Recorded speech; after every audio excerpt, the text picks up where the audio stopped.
And hello everybody. So, I'm going to run a simulation here, well actually 5 simulations, in an attempt to solve the question that has been a fairly interesting debate on Twitter. The debate being who should partner Rob Cross in the 2018 World Cup of Darts. So, the 4 candidates which people threw around were Dave Chisnell, Michael Smith, James Wade, and Adrian Lewis. And just for fun, we're going to pretend Phil Taylor was still around just to see what would happen if the power came out of retirement. But for the sake of the discussion, we're going to leave him out of the equation for the time being. Dave Chisnell, as we all know, won the spot because he has the highest current ranking in the order of merit, which is what the conditions of contest state is the selection criteria. You can certainly make a case for the other 3. Michael Smith, Premier League player, made the finals, having a great year. He's won multiple tournaments thus far, I believe, and he's been pretty solid. He was just behind Chisnell in the order of merit, and he didn't miss by much. James Wade came off a rough 2017, but has recovered great form in 2018. He's made multiple semifinals, a couple of finals, and overall, he's playing darts like he did 2 or 3 years ago when he was a top 8 player, so he is in the kind of form you would want.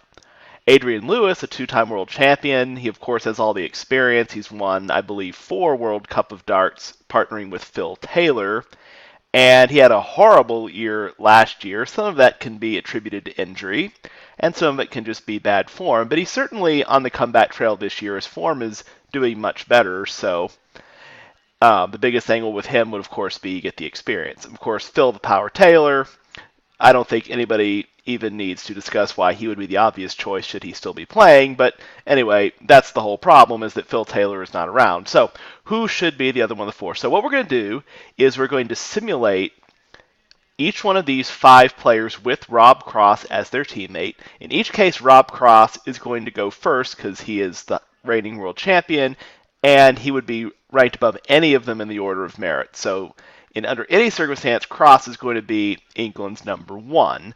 And we're going to partner them against the Dutch duo of Michael van Gerwen and Raymond van Barneveld, because that's a fairly reasonable matchup in the semifinals. And it's also the best true test. So we're going to use the Dart Simulator on rapid succession to simulate first to 10,000 matches. And we're going to see what percentage they win and what their averages are, and then hopefully that'll give us some idea of who it should actually be. So, it's time for darts. That's always a good thing to see on the screen. So let's go ahead and get up my input window. We need 4 players. England. Can't type, guys, sorry. And Netherlands. Select player 1. Well, we'll select this guy. I heard he's pretty good. And for the Dutch, heard that guy's pretty good too. So now the controversies begin, because some people would say this guy's not that good, but I think he's good. So, and then I don't think anybody can argue with the Dutch selections. All right, so best of 7, first to 10,000. Standard scoring. So here it goes playing. Now, you may say, well, why is it best of 7 first to 10,000? Well, the reason being is if I play 10,000 sets of first to 7, then that's the same as playing the match 10,000 times. They'll rotate first throw in the sets, which seems to make sense because you'd assume that Cross and Van Gerwen would be throwing for the bull, and they're both extremely good on the bull, so it reasons to make sense that they each win about half. You might give a slight advantage to the Dutch, but probably not significant, especially when we're talking about a one-match playoff. So we'll see what the result is here, and then I'm going to record the results when it's done. It should take about a minute, maybe a little less to... Okay, there we go. So, well, there you have it. England didn't do great. They won a... Oh, I'll have to get up my calculator. So they won 6,140. So it'd be equal 6,140 divided by 16,140. Let's go ahead and convert these to percentages. They won 38%. Let's get some decimals on there because we're darts players. We deal with decimals. We also deal with people who are more proficient in Excel than me. There we go. All right, so whoops, we don't want the numbers, just the format.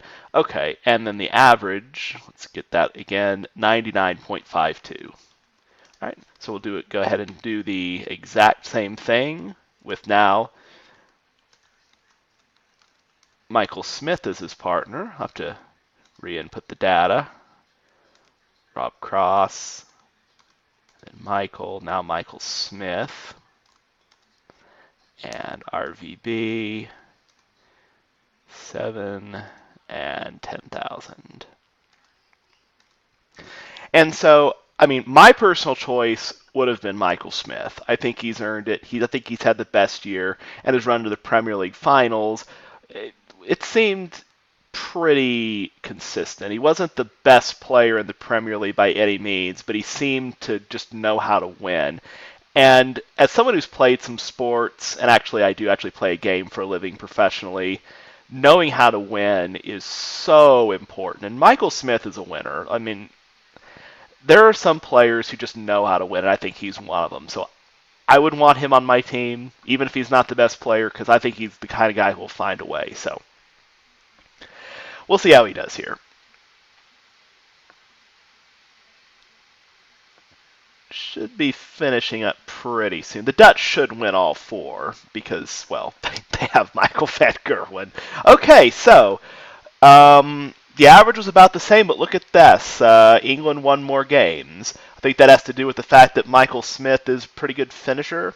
His scoring is probably maybe a little less than Chizzy's, but not too much less, but his finishing is definitely better. And like I said, Michael Smith is going to have more of a clutch factor. He kind of has that second gear when it comes time to be good, so we'll see. All right, so the average was 99.54, almost the same, but look at this difference here. 65.93, so 6 equals 65.93 divided by 16.593. Oh, whoops, we'll just slice it by 100. That'll give us the number. All right, so now England won 39.73% of the time. All right, so now let's go with James Wade.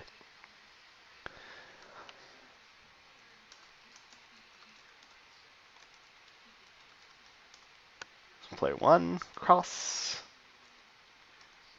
Player 2, we'll go with Michael, of course. Now we're going to put James Wade and RVB. Same conditions of contest. And off it goes. Wade's another guy that just seems to know how to win, and that's another reason I would want him on my team. The only drawback with Wade, and really it's the same problem with Michael Smith and Chizzy as well, and even Adrian Lewis, which is kind of interesting, is that they're all tops guys. Rob Cross is not a tops guy. He's a 16s guy, which is what Phil Taylor is. And so when you get someone like, say, James Wade, who does not like 16s at all, that could be a problem because Rob Cross does not like tops that much. He hates tops and 10s. I didn't hate him, but that's not his strength. His strength is 16s, 8s, and 18s, and 4s. Those are his best ones. Whereas Wade, he wants tops, 10s, 12s, and 18s. So, oh, well, here we go. That was a quick one. Okay, so Wade has the lowest average so far, but he's right in the middle in terms of wins, 63.42. So let's go ahead and get that in there. 63.42 equals 63.42 divided by 16,342 gives us 38.81%. All right, so pretty close. And I believe his average was 99.2. Let's get that in there. 99.3. Okay, so 99.30. We'll put that in there. All right, so next up will be Jackpot, Adrian Lewis. So let's see here. Got to put the data in again. Oh, whoops, I pushed the wrong button. That's okay. All I have to do is restart the program and it'll Let me re-input it. All right, 4 players. England, Netherlands, and then cross, MVG, jackpot, and RVB. Same conditions and contests, 7, first to 10,000, standard scoring. Off we go. So I think Adrian has the least merit as far as what he's done in the last 12 months. He has the most merit as far as what he's done over a career by far. 2 world championships and all the World Cup experience. So if you value experience, you want Adrian Lewis. If you value what you've done for me lately, then he's not the guy you want. Although he has been in decent form, so it really is an interesting debate. I think if you want form, though, maybe you look elsewhere. So he gives you the experience card, so let's see how he does. And just so y'all know, I have no idea how these are going to end up. I am running these with no knowledge of how the results are going to look. Look at that. Okay, so Adrian, it looks like he didn't do the best as far as average either. In fact, he did the worst as average, but I think he did about the same as Chizzy in far as percentage. I don't remember exactly. All right, so 99.11 for the average and 61.98. All right, so 61.98. Now it's going to do this to me again. Oh, well. 61.98 divided by 16.198 divided by 100 should get me a percent. Oh, well, help if I put an equals sign in front of it. That should get me the number. Yeah, 38.26. So he's a little better than Chizzy. Not quite as good as James Wade. Michael Smith is still easily the best. All right, so what that tells us is that there wasn't a significant difference between the 4, but Michael Smith and James Wade were our best choices. But it looks like we're about the same with any of the 4. So now, just for fun, let's say if we could somehow talk Phil the Power Taylor back into playing one more time. Let's see what would happen. All right, so 2. Now this will assume that he plays the way he did last year. All right, so 4 players playing doubles here. All right, England, Netherlands, and now we'll still have Cross go first because he would be higher than Phil on the order of merit.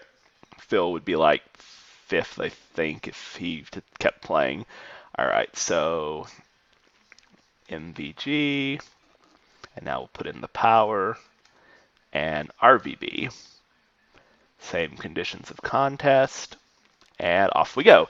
So I don't think I even need to justify why Phil Taylor should have the spot if he wanted it.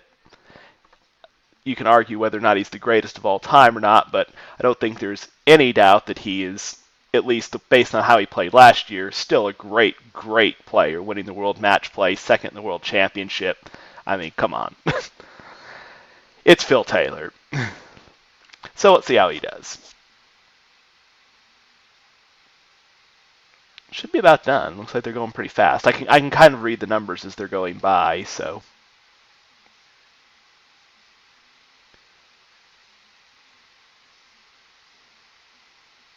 This is a close match. It's a really close match, actually, I think.